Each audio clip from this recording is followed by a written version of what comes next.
Okay,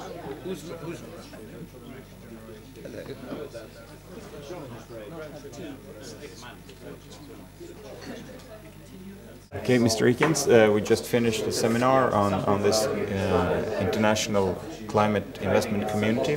You talked about both the green and the brown race, and that a lot of countries wants to win both of them. Can you explain what you meant? Yes, I think we're all aware that the new low-carbon technologies are absolutely critical if we are to resolve these issues of climate change mitigation. And many countries are now engaged in trying to develop those as a source of new competitive advantage for the future. The European Union is quite well advanced in some of those technologies. Indeed, in some respects it's a leader.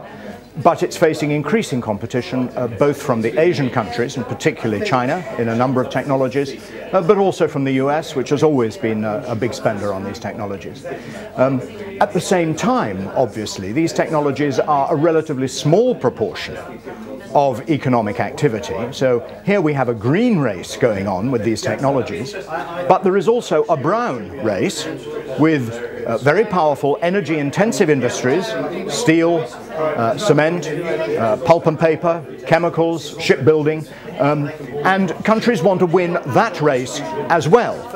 And perhaps they would like to make the transition at some point from the brown race to the green race.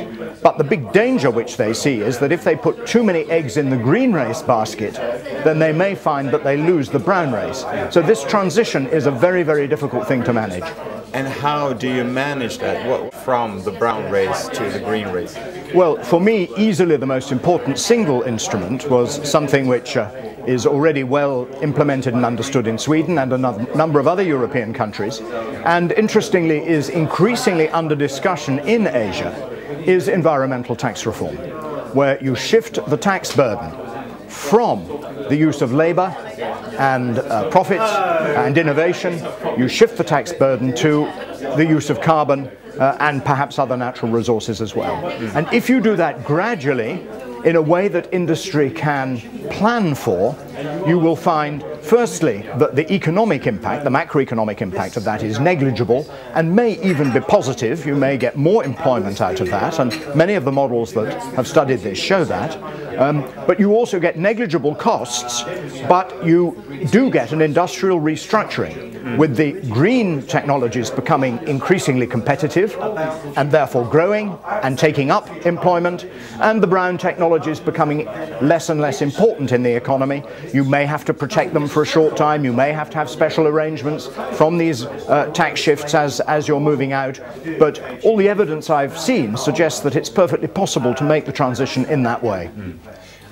Finally, what's your thoughts about this proposal about climate investment communities?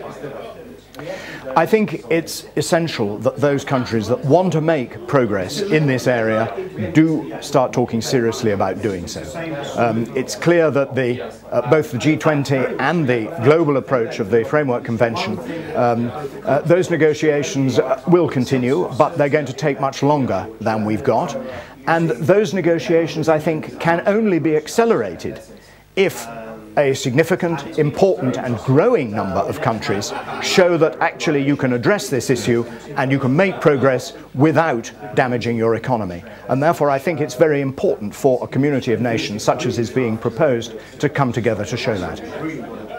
Thank you. Thank you.